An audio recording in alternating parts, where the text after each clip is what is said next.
বাড়ি গিয়ে চলে রক্ষক সাবিনু সেখান থেকে অবশ্য এই মুহূর্তে প্রতিপক্ষের এই খেলোয়াড়টি কাকে দেবেন শিবন কাটিং করে শিবন এখন পর্যন্ত শিবন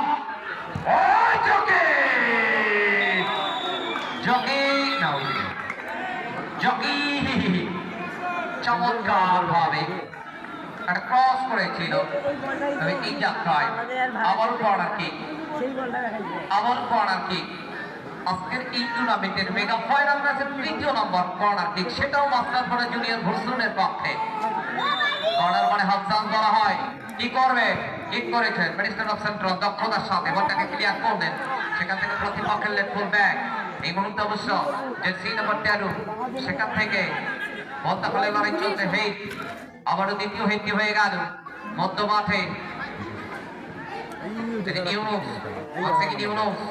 ইউনুস থেকে jersey number 7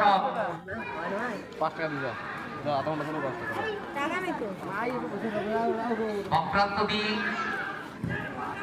Masterpara junior versus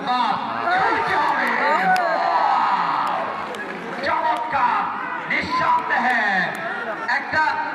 জকির kick ছিল এবং সেটা কিন্তু খুব স্বাভাবিকভাবে সাবিনু প্রতিহত করে দলীয় গোলরক্ষক ধরে ফেলেছে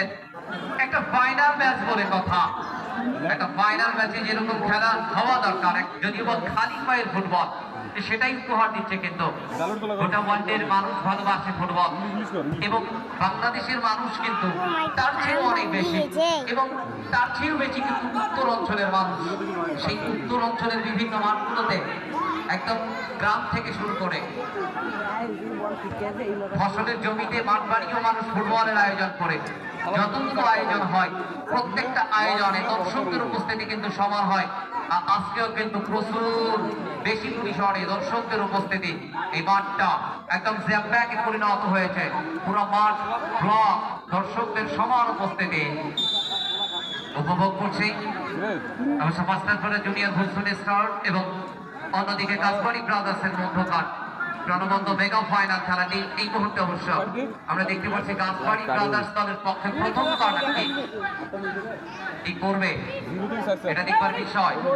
একাধিক খেলোয়াড় অবশ্য হেড হয়েছে ওই জায়গায় তাদের দ্বিতীয় নম্বর কর্নার ছিল 300 মানুষ লাইভ দেখলে বল বল বল কমিটির বই একটু চতুর্দিকে থাকেন না ভাই